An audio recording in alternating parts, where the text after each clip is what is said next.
तो क्या हाल चाल है मेरे प्यारे बच्चों। मैं आपका सोम भैया। आपके इस महारिविजन में आपका ये आखिरी दिन है और आखिरी चैप्टर है आपके सिलेबस का। तो इस चैप्टर का नाम है प्रोबेबिलिटी, आप देख सकते हैं। और इसमें आपको मिलेगा टोटल 5 या 6 नंबर मिलेगा। आपको पिछले वीडियो में बताए थे कि स्टैटिक्स और प्रोबेबिलिटी को मिला के दोनों 11 नंबर का पेपर है। आप किसी में कम ज़्यादा नंबर मिलेगा, आपको हर चैप्टर आपको नंबर देगा ही देगा। और इस पर्टिकुलर सिलेबस आप देख सकते हैं कि ये आपको आएगा। और आगे चलते हैं आगे इसमें कि इसमें क्या क्या इंपॉर्टेंट पॉइंट है, इंपॉर्टेंट फॉर्मूला क्या है, कैसे क्वेश्चन अप्रोच लगाते हैं, कैसे सॉल्व करते हैं, सब कुछ देखेंगे। लेकिन इस वीडियो में आप बने रहिए। नए हो तो चैनल सब्सक्राइब करिए, लाइक करिए, शेयर करिए। हम आपको इतना आसानी समझा देंगे कि अगर आप एक दिन पहले एग्जाम से देखेंगे वीडियो तब भी आपको ये इतना अच्छे से याद रहेगा कि आप प्रोबेबिलिटी से कोई क्वेश्चन छोड़ ही नहीं सकते हैं। ठीक है, तो आइए देखते हैं क्या है और कैसे कैसे कॉन्सेप्ट आता है। हर एक चीज आपको इसमें समझाएंगे आराम से, ध्यान दीजिए। पहले क्या होता है probabilities. It's simply how likely something is to happen. मतलब कि प्रोबेबिलिटी मतलब संभावना, अनुमान। जैसे कि आप कुछ कर रहे हैं, तो कुछ कर रहे हैं तो उसका परिणाम या अच्छा होगा या फिर खराब होगा। ठीक है, आप कोई चीज बना रहे हैं या तो आपका एक्सपेरिमेंट फेल हो जाएगा या फिर आप पास हो जाएंगे। जैसे जेम्स वाट थे, बल्ब एक बार में नहीं बना, फेल हो गया। ऐसे करते करते करते वो बहुत 1000 बार बनाए, तब जाके आगे उसके बाद क्या हुआ, वो अपना बल्ब बना लिए। उसी बोलते हैं प्रोबेबिलिटी, एक्सपेरिमेंट। अब एक्सपेरिमेंट क्या होता है, it has no less trials of performing experiment is called trials. मतलब एक तरह का ट्रायल्स होता है। एक्सपेरिमेंट क्या होता है, एक तरह का ट्रायल्स होता है। आप एक्सपेरिमेंट करते जाएंगे, अगर सक्सेस हुआ तो ठीक, नहीं तो फिर करिए, फिर दोबारा करिए। और जो इसको बार बार करें उसको बोलते हैं नंबर्स ऑफ ट्रायल्स। बार बार जब रिपीट करते हैं एक्सपेरिमेंट बोलते हैं नंबर ऑफ ट्रायल्स बोलते हैं। एक्सपेरिमेंट कितने प्रकार के होते हैं, तो बच्चा एक्सपेरिमेंट होते हैं 2 प्रकार। पहला क्या होता है डिटर्मिनिस्टिक एक्सपेरिमेंट, दूसरा होता है रैंडम एक्सपेरिमेंट। तो डिटर्मिनिस्टिक एक्सपेरिमेंट क्या होता है, तो डिटर्मिनिस्टिक एक्सपेरिमेंट होता है कि आप कोई चीज कर रहे हैं, कोई एक्सपेरिमेंट कर रहे हैं। जैसे कि अगर आप केमिकल रिएक्शन कर रहे हैं तो उसका कुछ आउटकम आएगा, कुछ रिजल्ट आएगा। एक बार जो आ गया है उसके बाद जब आप क्या करेंगे, जब आप उसको वही रिएक्शन जब बार बार करेंगे तो वही बार बार रिजल्ट आएगा। वो आंसर बदलेगा नहीं, रिजल्ट बदलेगा नहीं। मतलब हमको पता है कि एक्सपेरिमेंट करने पे उसका रिजल्ट क्या आएगा। अगर हम लाल प्लस पीला मिलाएंगे तो नीला आएगा। अगर आप लाल और पीला केमिकल मिलाएंगे तो क्या आएगा, नीला। आप चाहे आज मिलाइए, चाहे कल मिलाइए, घंटे बाद मिलाइए, आंसर नीला ही आएगा। मतलब बदल नहीं रहा है, उसको बोलते हैं डिटर्मिनिस्टिक एक्सपेरिमेंट। अब रैंडम एक्सपेरिमेंट क्या होता है, रैंडम एक्सपेरिमेंट होता है कि हमको तो उसका आउटकम पता है कि ये दोनों में से कुछ आ सकता है, लेकिन क्या आएगा हमको पता नहीं है। अब पहली बार एक्सपेरिमेंट किए, कुछ आया आंसर। अब वही एक्सपेरिमेंट जब दोबारा दोहराएंगे तो जरूरी नहीं कोई आंसर आएगा, आंसर बदल भी सकता है। जैसे क्वाइन में क्या होता है, हेड और टेल आपको पता है कि दोनों में से कोई आ सकता है। लेकिन अगर हम एक बार टॉस किए तो पहले वाले थी टेल आ गया, और दोबारा जब टॉस करेंगे जरूरी नहीं कि टेल ही आएगा, हेड भी आ सकता है। मतलब कुछ ऐसा है, मतलब कि हमको एक्सपेरिमेंट करना है जिसका हमको आंसर पता ना हो कि क्या आ सकता है, उसको बोलते हैं हम रैंडम एक्सपेरिमेंट। ठीक है, तो ये था आपका एक्सपेरिमेंट था। अब उसके पास क्या है, सैंपल स्पेस। क्या होता है, ध्यान दीजिए, sample space the set of all possible outcome of random experiment is known as sample space. मतलब कि जैसे कि अगर हम कॉइन टॉस करेंगे, जैसे कि हम कॉइन टॉस करेंगे तो उसका संभावना क्या आने का, उसका सैंपल स्पेस या तो हेड आएगा या फिर टेल आएगा। मतलब जो आप एक्सपेरिमेंट कर रहे हैं उसमें टोटल कितने रिजल्ट आ सकते हैं उसको बोलते हैं सैंपल स्पेस। और उस सैंपल स्पेस को सेट में लिखते हैं। सेट क्या होता है, कर्ली ब्रैकेट के अंदर उस जितने आउटकम है उसको लिखते हैं। सो एलिमेंट क्या होता है, an event containing only one sample space. मतलब कि वो जरूर हो, मतलब कि वो एक्सपेरिमेंट हो, मतलब कि जो कर रहे हो वो पक्का होगा। जैसे कि एग्जाम्पल, टुमारो सनराइज, मतलब कल सूरज उगेगा, कल सुबह सूरज उगेगा, तो क्या है? उसके बाद अगर एक जो क्वाइन देखा दोनों तरफ हेड होता है, दोनों तरफ क्या होता है, हेड होता है। तो हेड आने संभावना क्या है, श्योर है, मतलब हेड ही आएगा। ये सब क्या है, श्योर इवेंट है। क्या है, श्योर इवेंट है। Impossible event, an event which can not occur in random experiment.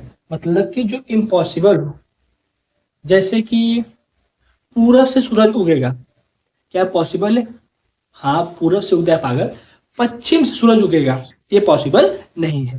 ठीक है, तो ये आपका होता है इम्पॉसिबल इवेंट। और क्या बोल सकते हैं कि अगर हम कॉइन टॉस करेंगे तो 6 आ जाएगा, पॉसिबल नहीं, हेड और टेल ही आता है, 6 कहाँ से आएगा? अगर हम डाइस थ्रो किए तो 7 आ जाएगा, 7 कहाँ से आ जाएगा? डाइस में 6 ही होता है, ठीक है। तो सब क्या है? इम्पॉसिबल इवेंट है। स्फीयर इवेंट का प्रोबेबिलिटी क्या होता है? स्फीयर इवेंट का प्रोबेबिलिटी क्या होता है? 1, मतलब होगा ही होगा। और इम्पॉसिबल का प्रोबेबिलिटी क्या होता है? इसको बोलते हैं आपका 0, इसका प्रोबेबिलिटी कुछ नहीं होता है। अब इसके बाद इवेंट क्या होता है? इवेंट होता है a subset of the simple space associated with a random experiment is called event. Event मतलब कि आप कुछ एक्सपेरिमेंट किए, उसका बहुत सारा रिजल्ट आया। अब इवेंट क्या होता है कि आप कुछ जो बता रहे हैं कि ये कितनी बार आ गया। जैसे कि आप एक्सपेरिमेंट किए कि कॉइन टॉस के, तो क्या आएगा? सिंपल से उसका हेड और टेल आएगा। अब हम पूछे कि टेल कितनी बार आ सकता है, तो आपके ये इसी में से एक सबसेट बना दिए टेल का। वो क्या है? आपका इवेंट है। वो क्या है? आपका इवेंट है। वो क्या है? आपका इवेंट है। जैसे कि अगर हम कॉइन टॉस करेंगे तो एक्सपेरिमेंट है, तो उसमें से क्या आएगा? सिंपल स्पेस आपका 1 आएगा, 2 आएगा, 3 आएगा, 4 आएगा, 5 आएगा, 6 आएगा, इतना तक आएगा। अगर हम बोल दिए कि इवन नंबर आने की प्रोबेबिलिटी क्या है, तो उसका क्या होता है? इसी में से इसका सबसेट बनाते हैं, तो क्या होगा? 2, 4, 6। ये क्या है? इवेंट नंबर आने की प्रोबेबिलिटी है। तो ये क्या है? ये इवेंट है, मतलब कि आउटकम का सबसेट होता है। सिंपल स्पेस का सबसेट उसको क्या बोलते हैं? इवेंट बोलते हैं। तो यह था आपका बेसिक पॉइंट जो आपको पता होना चाहिए क्या होता है। जब ये सब आपको पता होगा तब आप क्वेश्चन को और अच्छे से सॉल्व कर पाएंगे।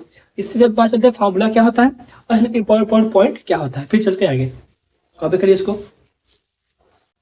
आगे आते इस चैप्टर में आपको केवल ये 2 फॉर्मूला पढ़ना है। फॉर्मूला पहला ये, दूसरा फॉर्मूला ये है। पहला फॉर्मूला क्या है कि किसी एक्सपेरिमेंट का प्रोबेबिलिटी हमको पता करना, कैसे पता करें? जैसे क्या है? प्रोबेबिलिटी का कोई इवेंट है, number of favourable outcome of event upon numbers of all possible outcome of experiment. मतलब बोला गया है अगर आप कॉइन टॉस किए, कॉइन ऑफ टॉस किए, तो उसका टोटल आउटकम कितने हो सकता है? या तो हेड आएगा या फिर टेल आएगा। इसके लिए कुछ आएगा? कुछ नहीं आएगा, कुछ नहीं आएगा। तो टोटल एक्सपेरिमेंट के टोटल आंसर कितना आया है? 2। पूछा क्या है कि टेल कितनी बार आएगा? फेवरेबल आउटकम क्या है कि टेल कितनी बार आएगा? तो एक ही बार आएगा। मतलब अगर आप कॉइन अगर 2 बार टॉस करना चाहेंगे तो उसमें से हो सकता है एक बार टेल आ जाए, इसे बोलते हैं प्रोबेबिलिटी। तो टेल आने की प्रोबेबिलिटी ये है, टेल आने की प्रोबेबिलिटी ये है, ठीक है। ये टेल आने की प्रोबेबिलिटी है। ऐसे हम करते हैं, क्वेश्चन को सॉल्व करते हैं। मतलब ये पूरा पहले टोटल आउटकम निकालते हैं, अब उसमें देखते हैं उसमें क्या पूछा है कि वो चीज आने की संभावना क्या है। जैसे क्वेश्चन क्या कराते हैं आपको कि अगर हम डाइस थ्रो किए तो क्या आएगा? 1, 2, 3, 4, 5, 6, ये 6 आउटकम आएंगे। फेवरेबल आउटकम्स क्या होता है कि इवन नंबर आने की प्रोबेबिलिटी क्या है? तो इसमें इवन प्रोबेबिलिटी कितने हैं? तो 1, 2, 3 इसमें इवन नंबर है। तो टोटल कितने रिजल्ट आ सकते हैं उसमें? 6। इससे ज्यादा उसमें रिजल्ट आएगा नहीं उसका आउटकम। अब पूछा क्या है कि इवन नंबर, इवन कितने हैं? 3। इसको काट दीजिए, क्या आएगा आपका? 1/2। तो प्रोबेबिलिटी ऑफ इवन नंबर क्या है? 1/2। इसका मतलब होता है कि अगर आप डाइस 2 बार थ्रो कर रहे हैं तो संभावना है कि एक बार उसमें से इवन आ जाए। तो संभावना यह है कि उसमें से एक बार इवन नंबर आ सकता है, इसको बोलते हैं प्रोबेबिलिटी। अब ये क्या है?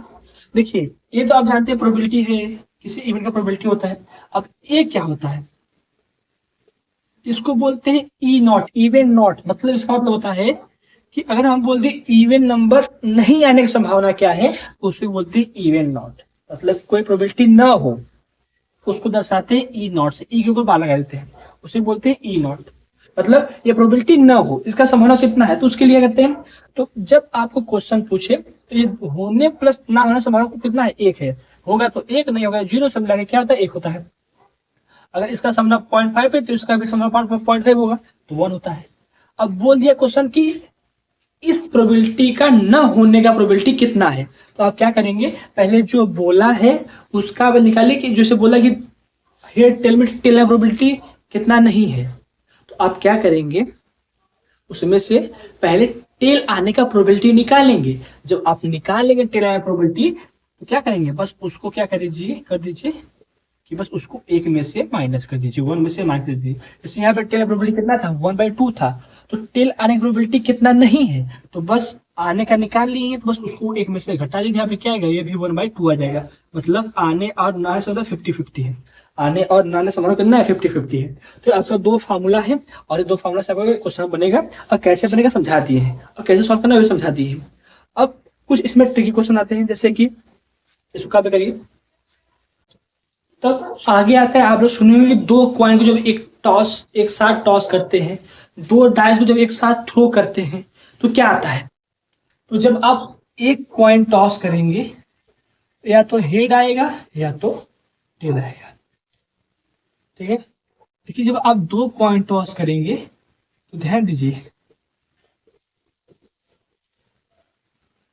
या तो हेड आएगा या फिर हेड टेल आएगा या फिर टेल हेड आएगा या फिर टेल टेल आएगा, ये 4 आउटकम आएंगे। लेकिन जैसे आप 3 कॉइन टॉस करेंगे वहां पे क्या आएगा,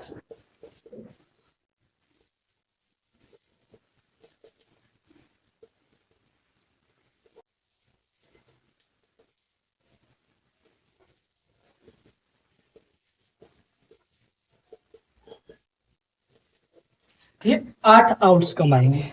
जब आप एक कॉइन टॉस करेंगे एक साथ तो हेड या टेल आएगा। जब आप 2 कॉइन टॉस करेंगे तो दोनों में हेड आएगा, एक में हेड एक में टेल आ गया, या फिर टेल हेड आ जाएगा या फिर टेल टेल दोनों आ जाएगा। वैसे जब 3 कॉइन टॉस करेंगे तो ये आ जाएगा। तो हमने देखा जब ध्यान से, जब एक कॉइन टॉस के 2 आउटकम आया, 2 आउटकम आए जब एक कॉइन टॉस किए, ठीक है। 4 आउटकम आया, 4 आउटकम आया जब हमने 2 कॉइन टॉस किया, और 8 आउटकम आया जब हमने 3 टाइम्स थ्रो किया। मतलब जब एक कॉइन टॉस के 2 आउटकम आया तो हमने क्या 2 की क्या किया पावर ध्यान दिया, क्या किया 2 का पावर ध्यान दिया। अगर 2 के पावर वाला तो 2 बार तो कॉइन बात होना है, और जब 2 के पावर 2 हुआ मतलब 4 हो गया। मतलब जब 2 कॉइन लिए हमने 4 आउटकम आ गया। और जब हमने क्या लिया, जब 2 के पावर 3 लिया इसका मतलब 3 कॉइन हो गया, 3 कॉइन है तो उसका 8 आउटकम आ गया। इससे हमको ये समझ में आया कि पहले आप जो एक्सपेरिमेंट कर रहे हैं वो केवल सिंगल कर रहे हैं तो उसमें कितना आउटकम आ सकते हैं, तो जितना आउटकम आ सकते हैं उसको मानिए बेस, और आप उस एक्सपेरिमेंट कितना उसका बढ़ाना चाहते हैं। कॉइन से तो कॉइन यहाँ पे एक था 2 आउटकम आया तो हमने पहले क्या 2 आउटकम 2 बेस मान लिए। अब जितना नंबर आप कॉइन हम बढ़ाएंगे उतना पावर हम बढ़ा देंगे, ठीक है। तो यहाँ पे सिंपल स्पेस क्या आता है, जब हम कॉइन बढ़ाएंगे तो उसका पावर क्या है, उसका फॉर्मूला तो 2 के पावर n। अगर दो कॉइन है तो कितने आउट्स कमाएंगे, 3 कॉइन है तो कितने आउट्स कमाएंगे, 4 कॉइन है तो कितने आउट्स कमाएंगे। आप यहाँ पे 2 के पावर n करेंगे, और n क्या है यहाँ पे नंबर ऑफ कॉइन है, कुछ नहीं है, नंबर ऑफ कॉइन है, नंबर ऑफ कॉइन है। इतना आसान शायद कोई बताया होगा कि 2 के पावर n होता है, लेकिन क्यों होता है बता दिए ना। अब ध्यान दीजिए, अब आते हैं डाइस, अच्छी कॉपी करिए। अब बोला है जब हम डाइस थ्रो करते हैं, एक डाइस थ्रो करते हैं तो 6 आउटकम आता है। कितना आता है, 6 आउटकम आता है। लेकिन जब 2 डाइस हम थ्रो करेंगे तो यहाँ आता है 36 आउटकम। कैसे 1, 2, 1, 1, 2 ऐसे 2, 6 क्या आता है, टोटल 36 होते हैं, ठीक है। क्यों आता है, क्योंकि जब एक कॉइन हमने टॉस किया तो कितना 6 आउटकम आया। कब, जब 6 आउटकम मतलब एक कॉइन टॉस किए हैं, एक कॉइन टॉस करने में 6 आउटकम आता है, तो 2 आउटकम 2 डाइस थ्रो करने में 36 आउटकम आता है। मतलब कि अगर आप 6 के पावर n करेंगे, वो क्या बताता है कि आप जितने नंबर आप डाइस साथ में थ्रो करेंगे उतना कितना आउटकम आ सकता है। यहाँ पे n क्या है, यहाँ पे है n, यहाँ पे नंबर ऑफ डाइस है, नंबर ऑफ डाइस है, ठीक है।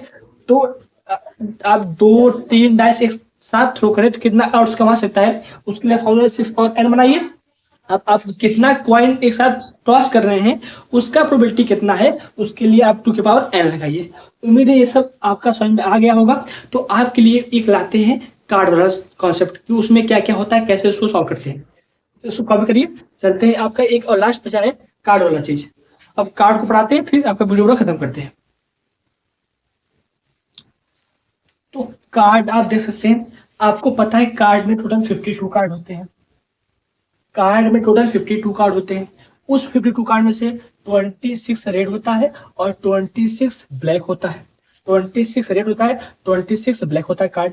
अब इस 26 में थे 13 होता है रेड, 13 होता है डायमंड, 13 होता है स्पेड, 13 होता है आपका क्लब। और इन 13 कार्ड में से एक होता है एस, एक होता है किंग, और एक होता है क्वीन, एक होता है जैक, और फिर 2 से लेकर 10 तक टोटल ये 10 कार्ड होते हैं। तो टोटल ये 9 कार्ड और प्लस 4 कार्ड, ये 9 4 13 कार्ड, और यही कार्ड सब में होते हैं। यही कार्ड सब में होते हैं, ध्यान दीजिए। और यहाँ पे जो आपके किंग, क्वीन, जैक है, ये तीनों क्या है? ये तीनों आपका फेस कार्ड है। ये तीनों क्या फेस कार्ड है? तो 3 फेस कार्ड इसमें, 3 इसमें, 3 इसमें, 3 इसमें, टोटल 12 फेस कार्ड है। 12 फेस कार्ड है। इस 12 फेस कार्ड में से 6 रेड फेस कार्ड है और 6 ब्लैक फेस कार्ड है। 6 रेड फेस कार्ड है और 6 ब्लैक फेस कार्ड है, ये ध्यान दीजिएगा। और एक कार्ड कितना है? तो एक हर किसी में एक क्या होता है? तो टोटल पूरा मिला के 4 एस है, और पूरा मिला के 4 किंग है, पूरा मिला के 4 क्वीन है, और पूरा मिला के 4 जैक है। तो आपको कार्ड में जितने भी कॉन्सेप्ट थे पूरा समझा दिए। अब इससे बाहर आप कुछ नहीं आएगा, लेकिन आपको पता होना चाहिए कि सब कितना कितना होता है, ठीक है। तो इस प्रोबेबिलिटी में आपका पूरा कॉन्सेप्ट, हर एक चीज आपको समझा दिए। इससे बाहर आपका सिलेबस कुछ नहीं आएगा, ठीक है। और इतना ही आपको पढ़ना है। क्वेश्चन के लिए हम आपको शॉर्ट वीडियो करा देंगे, लेकिन आपके लिए प्रॉमिस किए थे कि आपका हम महारिविजन के साथ साथ एक PYQ सिलेबस लाइव कराएंगे, क्योंकि आपको कराएंगे पक्का। तो चैनल सब्सक्राइब करिए, लाइक करिए, कमेंट करिए। मिलते हैं किसी नेक्स्ट वीडियो में, तो अगले पढ़ते रहिए, स्वस्थ रहिए, मस्त रहिए। धन्यवाद।